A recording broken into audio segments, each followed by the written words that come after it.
Hey, Magic fans, welcome back. This is your captain speaking on Capnclydes MTG. Today, we're going to start catching up on some news and some other good stuff that's going on while we're doing box openings. So get ready for double deuces or double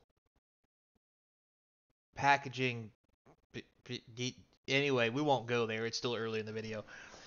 So today, Secret Lair. Tomorrow, the call with Wizards. So as we get started, don't forget, comment, like, subscribe, hit that notification bell, the comments down below, yada, yada, yada, links in the description, and we're on Rumble, and we have YouTube membership. Hook it up. But all you really need to do is just subscribe, which is free, and watch the videos. What more could you ask? So let's get into it. Talk about Secret Lair. So, we did cover some of these secret layers already because some of them got leaked before they were previewed on the site. I won't recover those. I will cover the ones I haven't covered yet. So we have in the Winter Drop Edition, we have Deceptive Divination Foil Edition and Deceptive Divination Non-Foil, $34.99 and $24.99. Notice that the price has already been dropped. That's because these are not selling. It is a limited edition, but people don't want them. Why is that? Well, the cards aren't so hot. And I don't just mean the art sucks. We have Wall of Omens. I mean, maybe a dollar card. We have Circular Logic. Maybe a dollar card. We have Scheming Symmetry. God, I can't even read that. Anyway, that's maybe a couple dollars. The best card probably in all this, or two technically, we have Price of Progress, which deals damage to each player equal to twice the number of non-basic lands they control, which doesn't see a lot of play anymore. And finally, Eternal Witness, which is just a giant eyeball staring at you. Eternal Witness has been printed plenty of times in a common slot and uncommon, or not just uncommon. I don't think it's been common yet. God, that'd be awful. Boy, though, that'll make me feel old. But yeah, this set, you're basically just paying for this art. Now, if you like this art and this is what you want, as always, have at it. But from a investment standpoint or value standpoint, me personally, it is not here.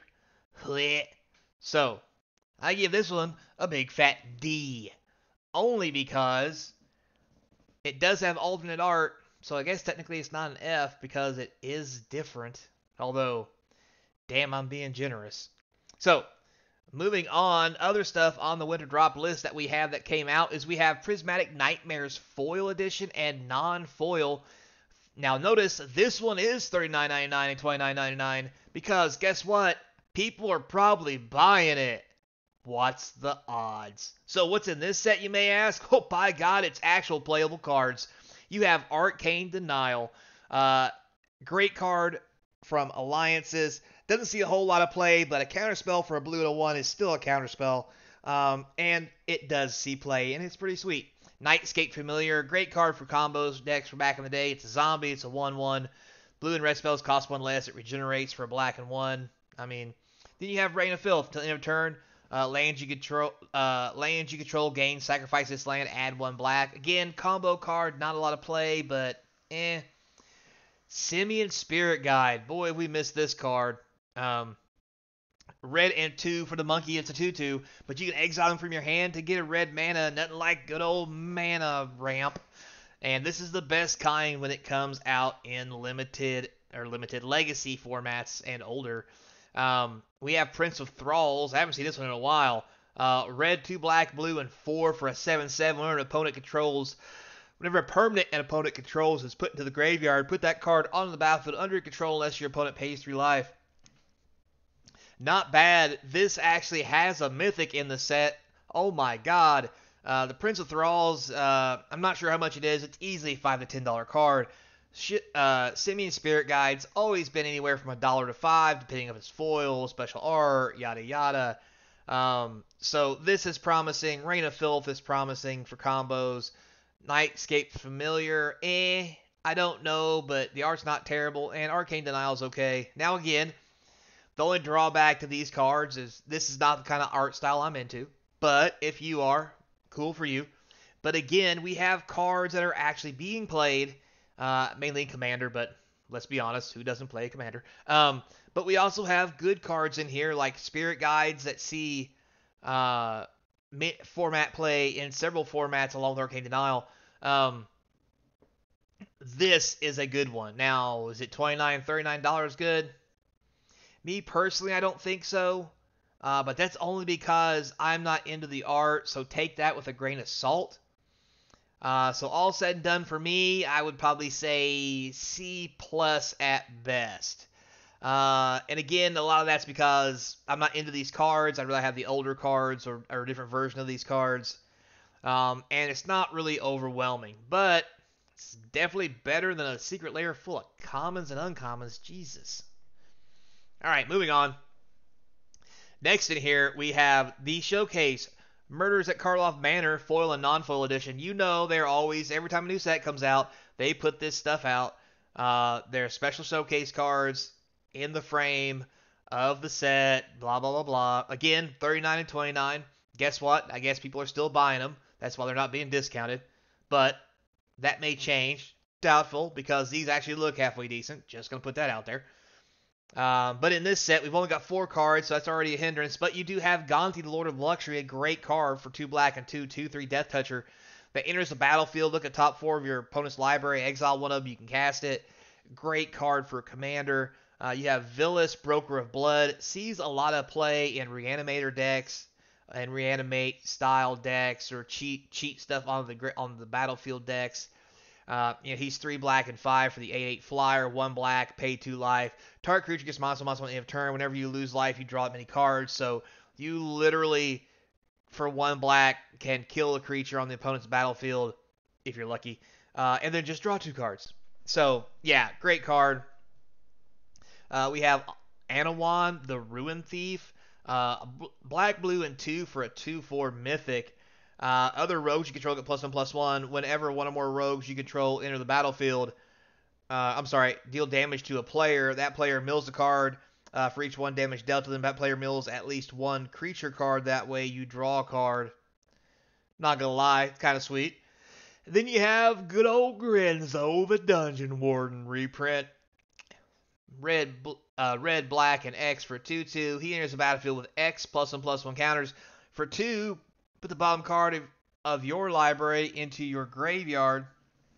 If it's a creature card, power less than or equal to Grenzo's power, put it onto the battlefield. Nice. And I will say, I like this style of card. Not heavily like, but I do kind of like the border. And the art in this is definitely right up my alley. I'm going to have to admit, this is probably one of the cooler Grenzos, in my opinion, I've seen. And I really do like this Grenzo. So with that said, this is, in my opinion, Gonti's floating 5. This is floating 5. If we just said 5 across, that's 20. You've got special art. You've got special border. Like, this is easily, for me, I would say a B+. Not an A. Only because it's not anime art. I don't know. I just can't bring myself to give it an A. I still think the cards are overly broken as far as how good they are. But this is a sweet secret lair, and there's nothing wrong with buying it. I won't be, because again, I have these cards already, so you know how I roll. But I will admit, these are sweet arts, and they are nice cards for someone who doesn't have them. This might be the way to go. Now, moving on. Next we have the Hard-Boiled Thrillers foil and Hard-Boiled Thrillers. We already covered this in previous ones. It was Dire Undercurrents, The Brute, Reconnaissance, Jace, Black Market, $29.99, $39.99. We already talked about how this is an okay secret lair because the price value is about the same. So we talked about that. We also talked about this one. And this is one that I may take a little dabble in. We talked about this one and the fact that I believe that $29.99 and $39.99 prospectively is undervalued. At these prices, I would say this is probably, I would say an A, maybe A-. Because they're cereal box cards. They don't get much better than this. I love these card arts.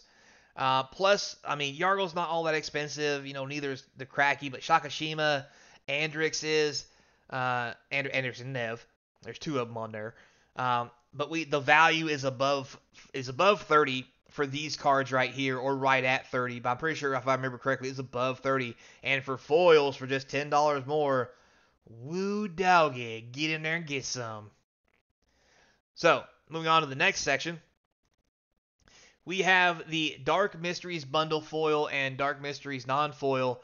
You'll notice here that these only have the Jace ones in it. They have the special arts with the Arcane Denial ones and so forth and so on, and the Karloff Manor ones. Look at that. It's been a price drop. So again, this price has been dropped because these are obviously not selling well as a group. The individuals haven't been dropped yet. I would say those are probably coming next if they can't sell them as groups, because individually they'll get more if they sell them as a group and less as a bundle. So it's only 18 days left on this. So I mean, if you're not in a hurry, you really don't care, I'd probably wait another 10 days. They'll probably get desperate to try to get rid of this shit. But anyway, nothing impressive here. This grouping altogether for me is easily a D plus at best, just because there's no there's some decent value here. There's decent value here. This just is, there's no value. And I said C plus because I'm not into this art style. I'm not into this. I'm into this art, but not the cards. This is the only one I'm kind of into both. So for me, C minus. So then I'd like you to take this out. So look at this. Some sales that are no longer available. And everything on the menu bundle. Who would have thought if you would have bundled every secret layer we just talked about together for $2.99 that people wouldn't jump on it? Here, $179 for the foil version of some of it. Here's the non-foil for $129. This sale has ended for the breakfast bundle.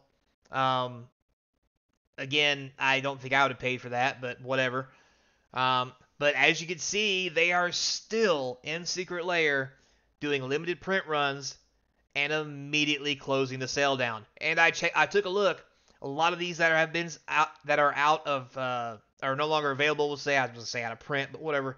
No longer available. They're shipping March 8th. So yeah, the ones that are no longer available are probably shipping now. The rest of them shipping March 8th when the sales end, so that's all you've got. So, I mean, if you want some, go get some. So, with all that said, guys, thanks a lot for watching. Stay tuned next time. We're going to talk about the Wizards of the Coast call that everybody's talking about. I need some time to digest that because I want to think it through before I give you my educated, uneducated, biased guess on the shit show that's coming our way and what I really think about it. Anyway. Till next time, be kind, and as always, I hope to see you across from the game table, player. Wizards of the Coast call. Man, so much to digest.